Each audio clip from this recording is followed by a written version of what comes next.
Pues muy buenas tardes, queridos hermanos. Queremos ir a la palabra de Dios en este momento y vamos a considerar en esta tarde un pasaje que se encuentra en la segunda carta del apóstol Pablo a los Corintios. Es un pasaje bastante largo, pero muy interesante. Se encuentra segunda a los Corintios capítulo 5 y vamos a estar leyendo los versículos 11 hasta el versículo 20.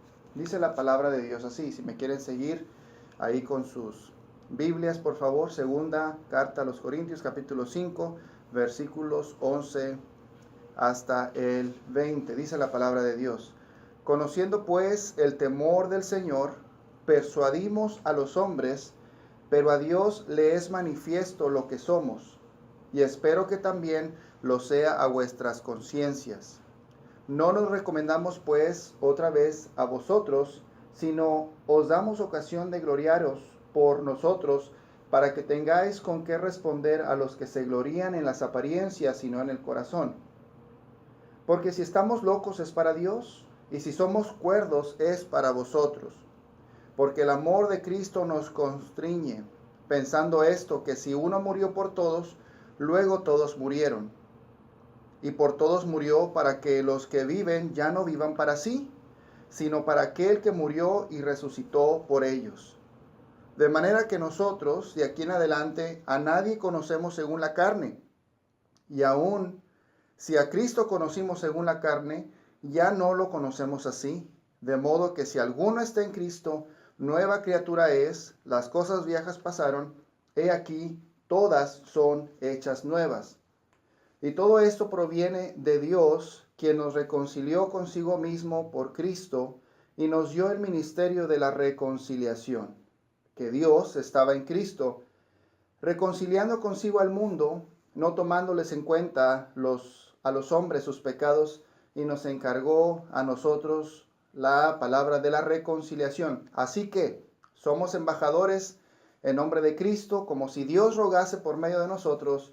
Os rogamos en nombre de Cristo, reconciliados con Dios. Este es el pasaje. Vamos a orar en este momento. Padre, queremos darte muchas gracias en esta hora, Señor, por tu amor, misericordia, bondad. Por este pasaje, Señor, que nos muestra un panorama, una visión de lo que es el ministerio cristiano y lo que significa, Señor, tener un ministerio que es a prueba de fuego. Gracias por tus palabras, Señor, en este pasaje. Pedimos que puedan, Señor, pegar en nuestros corazones y transformar nuestras vidas. En el nombre de Jesús, amén y amén. Pues he titulado este pasaje, queridos hermanos, en esta tarde, una visión ministerial a prueba de fuego. Una visión ministerial a prueba de fuego. El propósito de este pasaje es identificar elementos clave para desarrollar un ministerio duradero con la iglesia. Y quiero decir, un ministerio duradero con la iglesia. Había escrito yo para la iglesia, pero cambié la palabra a con la iglesia, porque la iglesia tiene que estar involucrada en el ministerio de la obra cristiana, y vamos a ver cómo el apóstol Pablo lleva a la iglesia de Corinto a entender esta importante parte de la vida cristiana dentro de la congregación. Si vemos un poquito lo que es el contexto de este pasaje, usted se va a dar cuenta, si vamos un poco atrás y estudiamos el pasaje, estudiamos la carta, no lo vamos a hacer en este momento porque nos llevaría mucho tiempo. Pablo está hablando de su ministerio. Hay una carta a los Corintios, la primera carta del apóstol a los Corintios. Los que han estudiado saben que fue una situación muy difícil para la iglesia, y también para Pablo lo fue, porque situaciones de pecado se estaban viviendo en la iglesia. Después, dicen los eruditos, hay una carta intermedia que se perdió. Esta segunda carta a los Corintios es en realidad la tercera carta, en la cual Pablo recibe la noticia de que la iglesia se había arrepentido de la situación que se presentó en la primera, y ahora él trata de revalidar su ministerio delante de ellos. Y también hacerles ver la necesidad de colaborar en la obra económicamente. Pero he nombrado este sermón una visión ministerial a prueba de fuego. ¿Por qué? Porque al estudiar este pasaje nos podemos dar cuenta que es necesario tener una visión, un panorama, podríamos llamarle, de lo que es el ministerio en la iglesia, el trabajar con la iglesia. Y Pablo, en este momento, estudiando un poco lo que está en el trasfondo, en la parte de atrás, antes de llegar a este pasaje, él está tratando de mostrar a la iglesia su trabajo. Si usted me acompaña ahí, por ejemplo, en el versículo 10, el versículo 9, por ejemplo, dice, por tanto, procuramos también, o ausentes o presentes, serle agradables. ¿Serle agradables a quién? Él está hablando de que Pablo inclusive está dispuesto de ir hasta la muerte por agradar al Señor. Su prioridad número uno, queridos hermanos, es agradar al Señor. Quiere agradarle. Dice allí Pablo, por tanto procuramos también, ausentes o presentes, serle agradables. ¿A quién? A Cristo. Serle agradable ¿a quién? Al Señor.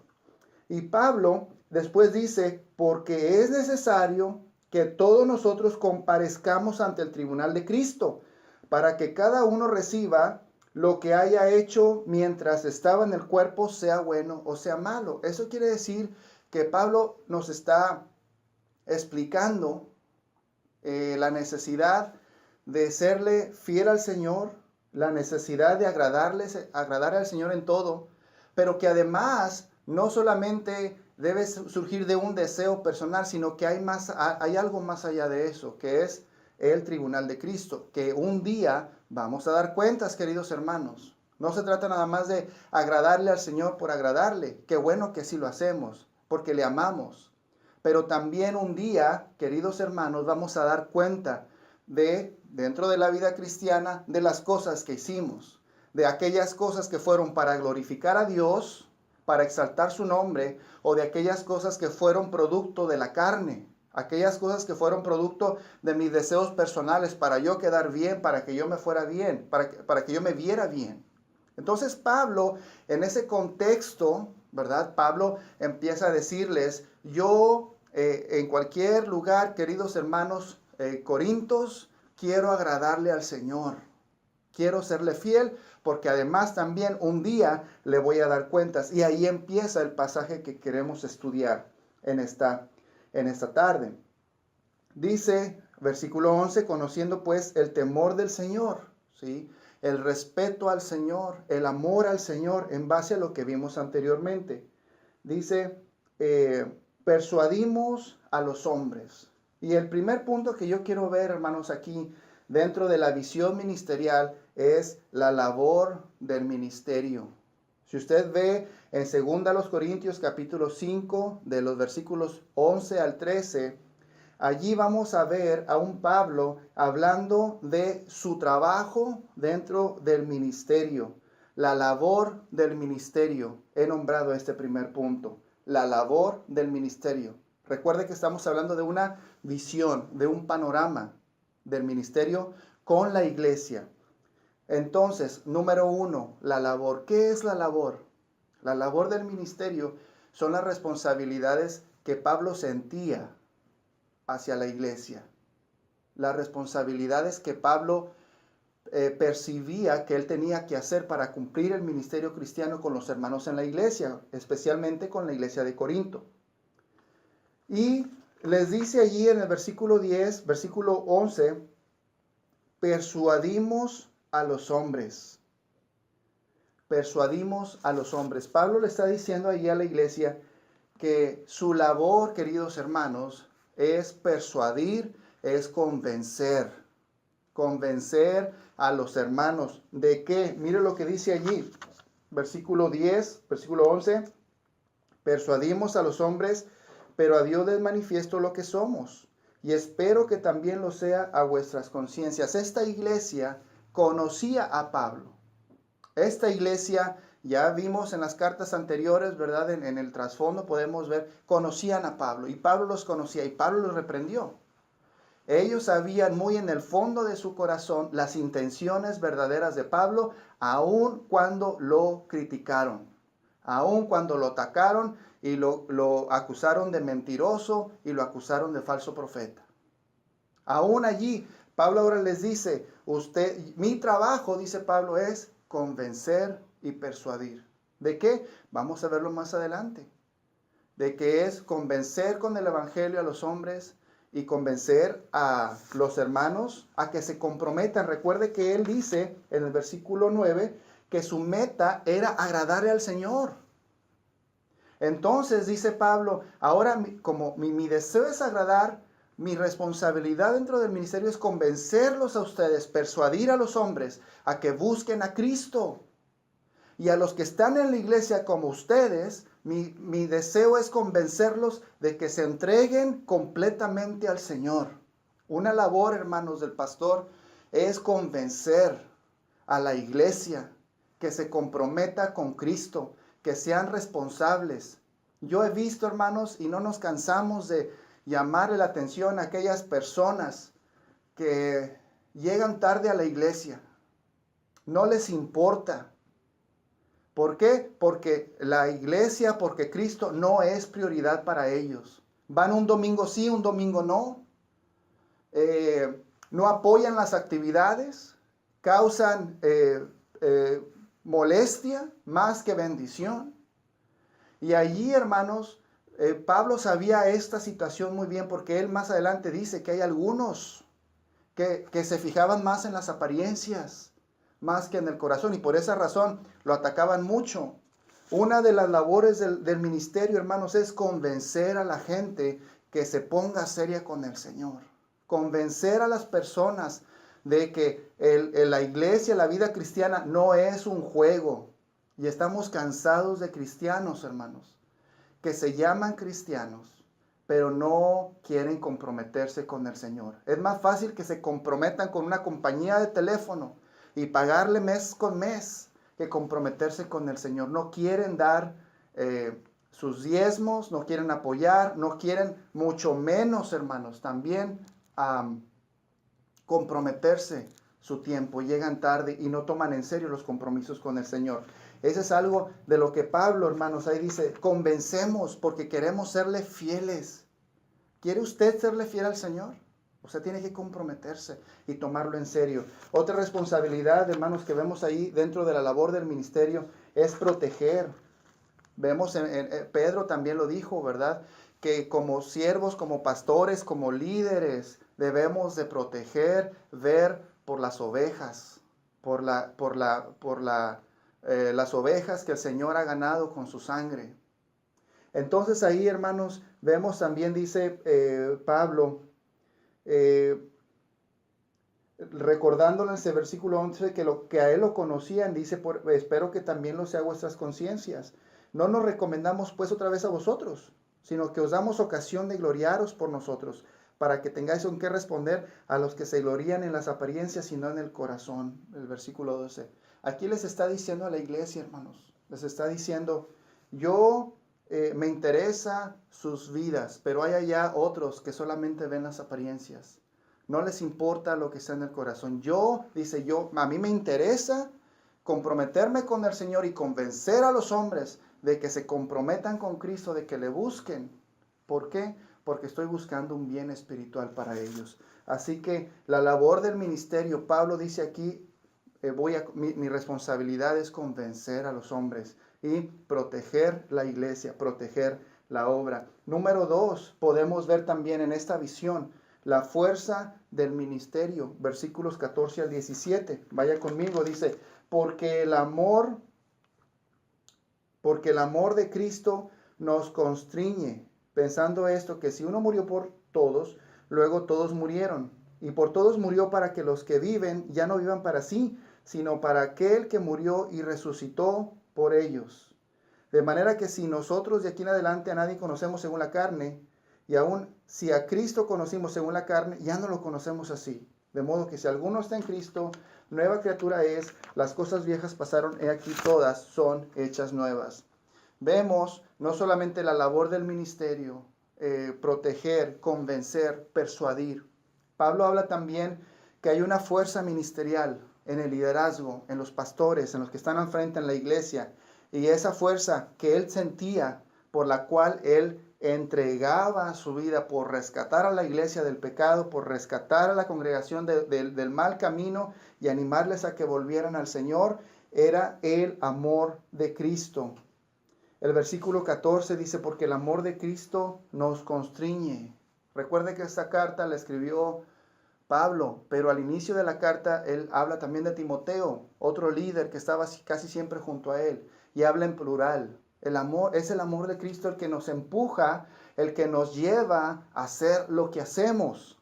Hay una fuerza ministerial, hay una fuerza dentro del ministerio, claro, obviamente por el Espíritu Santo, pero es por medio del amor a Cristo lo que nos lleva a hacer lo que hacemos. Pablo hizo mucho, lloró por esa iglesia, fue una iglesia que le causó muchas lágrimas al ministerio de Pablo, porque como ya decíamos, hermanos, hablaron de él, pues de alguna manera le ofendieron también, de una manera muy, muy fuerte. Es el amor de Cristo, la fuerza del ministerio. El amor es el que nos empuja a hacer lo que hacemos, pero no solamente eso. Pablo da un vistazo a lo que es también el Evangelio. Dice aquí él, que si, versículo 14, pensando esto, que si uno murió por todos, luego todos murieron. Y por todos murió para que los que viven ya no vivan para sí, sino para aquel que murió y resucitó por ellos. Aquí está hablando de Cristo, está hablando del Evangelio. Aquí él está diciendo que Cristo murió por todos, y todos en la identificación con Cristo morimos, y morimos porque estamos identificados ahora con Cristo según Romanos. Podemos ver que somos identificados, Romanos capítulo 6, con el Señor Jesús en su muerte y en su resurrección. Él está predicando lo que se llama el Evangelio para los creyentes, ¿sí? La unión con Cristo. Y él dice, y por todos murió, para que los que viven ya no vivan para sí. Otro aspecto, queridos hermanos, de la fuerza del ministerio, además del amor a Cristo, son ver vidas transformadas. Es uno de los gozos más fuertes que como liderazgo, como pastores, como ministros, como maestros de escuela dominical, como líderes de ministerio, como misioneros, nos motivan el ver, hermanos, el amor a Cristo, claro, nos empuja, pero también ver vidas transformadas. ¿Transformadas cómo, hermanos? Viendo que las personas, como decíamos al principio, están moviendo sus prioridades, de tal forma que su prioridad principal sea Cristo. Mire lo que dice el versículo 16, de manera que nosotros de aquí en adelante a nadie conocemos según la carne. Y aun si a Cristo conocimos según la carne, ya no lo conocemos así. Otras versiones dicen, ya no juzgamos según la carne. Quiere decir, hermanos, en pocas palabras, que si Cristo anduvo entre nosotros, algunos en esta época le habían conocido físicamente, pero ahora ya no estaba físicamente Cristo. La labor ya no era en la carne, la labor era una labor espiritual. Pablo está diciendo aquí, mi prioridad, queridos hermanos, es espiritual. Es espiritual. Por eso él llega a la conclusión y dice, versículo 17, de modo que si alguno está en Cristo, nueva criatura es. Las cosas viejas pasaron, he aquí todo es hecho nuevo. Otra vez, la vida transformada. ¿Cómo vemos una vida transformada, queridos hermanos? Las prioridades. ¿Cuáles son tus prioridades? Si tu prioridad sigue siendo el trabajo, en realidad vas a ponerlo siempre antes que al Señor. Si tu prioridad es tu familia, la vas a poner antes que al Señor. Si tu prioridad son las relaciones, las amistades, cada vez que te invitan a una fiesta, algún evento, alguna reunión, eso va a estar antes que la iglesia, que el Señor mismo. Recuerda que la iglesia es el cuerpo de Cristo. Cada vez que la hacemos a un lado para atender otras cosas, estamos poniendo a un lado a Cristo mismo. Mucha gente le cuesta trabajo entender eso, pero es una realidad y es una verdad. La fuerza del ministerio consiste en el amor a Cristo, hermanos, según lo que Pablo nos dice, en las vidas transformadas y en las prioridades espirituales. Si tenemos prioridades espirituales, hermanos, vamos por buen camino. Y Pablo le empujaba, él decía, eso es lo que a mí me llena, eso es lo que a mí me lleva, porque yo un día también el Señor me alcanzó. Una vida transformada, prioridades empujadas por el amor a Cristo. Y Pablo quiere convencer, y es su meta, persuadir a los hermanos a que busquen de una manera comprometida y entregada al Señor dentro del ministerio en la iglesia. Número 3, no solamente la labor del ministerio, no solamente vemos en este panorama del ministerio con la iglesia, la fuerza del mismo ministerio. Bien, vemos una razón, hermanos, y aquí con eso concluimos. Número 3, la razón del ministerio. Vemos a capítulo 5, 18 al 20, dice aquí la palabra de Dios, y todo esto proviene de Dios, quien nos reconcilió consigo mismo por Cristo y nos dio el ministerio de la reconciliación. El versículo 18, el 19 dice que Dios estaba con Cristo reconciliando consigo al mundo, no tomándoles en cuenta a los hombres sus pecados, sino se encargó a nosotros la palabra de la reconciliación. Así que somos embajadores en nombre de Cristo, como si Dios rogase por medio de nosotros. Os rogamos en nombre de Cristo, reconciliados con Dios. La razón del ministerio, hermanos, es, al final de cuentas, reconciliar al hombre con Dios. Llevar a la iglesia, llegar a los hermanos a que tengan una relación armoniosa, una relación plena con Cristo. Y obviamente a aquellos que no lo han conocido, llevarlos a conocer al Señor Jesucristo. Dice ahí Pablo que esto proviene de Dios, ¿sí? La razón del ministerio y la razón por la que Pablo empujaba, convencía y se impulsaba a sí mismo era porque el deseo de él era reconciliar lo que Dios había puesto en su corazón, reconciliar a los hombres con Dios. Dice aquí quien reconcilió consigo mismo por Cristo y nos dio el ministerio de la reconciliación. Tenemos una labor, queridos hermanos, bien importante, que es reconciliar. Por eso entre cristianos, estimados creyentes, hermanos, es triste cuando hay discordias, cuando este hermano no le habla al otro, cuando dentro de la familia no se pueden ver dos personas. Es bien triste. Nosotros hemos en algunas ocasiones predicado sobre el asunto del perdón. Y hemos hablado del asunto del perdón porque sin este aspecto del perdón es imposible crecer. Y no se lo digo en teoría, lo hemos vivido. Hemos tenido en varias ocasiones que pedirle perdón no solamente al Señor, sino a familiares, hermanos en la iglesia. ¿Por qué? Porque como creyentes tenemos que restaurar. Dios es el primer interesado en que las relaciones interpersonales sean restauradas. Dice aquí que tenemos ese ministerio. ¿Usted está cumpliendo ese ministerio? ¿Reconciliar? ¿Ha buscado a las personas a las cuales usted ha ofendido? ¿O que le han ofendido? ¿O con las cuales a lo mejor no hubo ninguna aparente ofensa, pero hay un distanciamiento? ¿Se ha acercado usted? Dice la palabra que tenemos el ministerio de la reconciliación. Y algo que me impactó también, hermanos, dice que Dios estaba con Cristo reconciliando consigo al mundo. Nosotros entendemos eso, si usted es creyente, no tomándoles en cuenta a los hombres sus pecados, y nos encargó a nosotros la palabra de la reconciliación. Otra vez, así que somos embajadores en nombre de Cristo, como si Dios rogase por medio de nosotros. Os rogamos en el nombre de Cristo, reconciliados con Dios.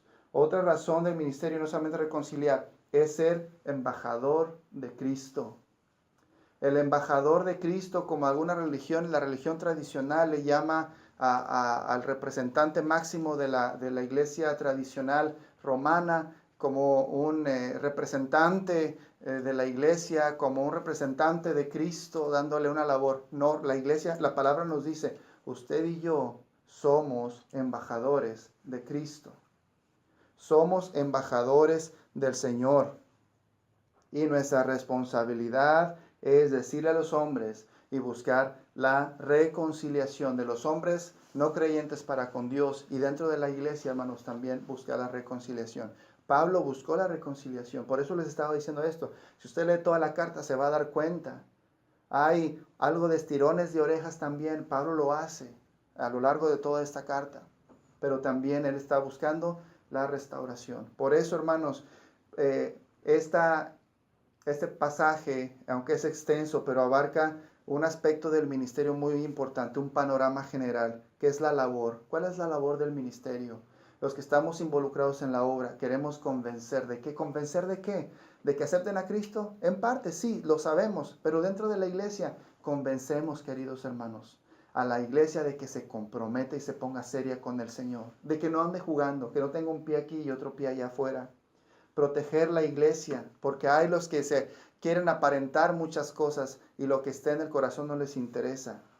La fuerza del ministerio es el amor de Cristo, las vidas transformadas y las prioridades espirituales. Si no hay prioridades espirituales en una persona, una familia, esa familia aún no ha sido transformada por el Evangelio de Cristo. Puede estar yendo todos los domingos a la iglesia, puede tal vez dar mucho dinero a la iglesia, pero si no tiene sus prioridades bien establecidas y esas prioridades espirituales, esa persona no ha sido transformada por el Evangelio. Porque cuando somos transformados por Cristo, por el Evangelio, queremos que Él sea primero. No hay lugar a dudas, ¿sí? Hay veces dice, tengo el trabajo, tengo la iglesia, tengo el descanso, tengo la iglesia, y a veces, no, pues tengo que descansar. La iglesia la dejamos en segundo lugar. Qué triste cuando eso pasa. Vidas transformadas. ¿Y cuál es la razón del ministerio? Pablo nos dice reconciliar, buscar la reconciliación y ser embajadores de Cristo. Al final de cuentas, el Señor nos ha llamado a ser esos embajadores. Que el Señor le bendiga.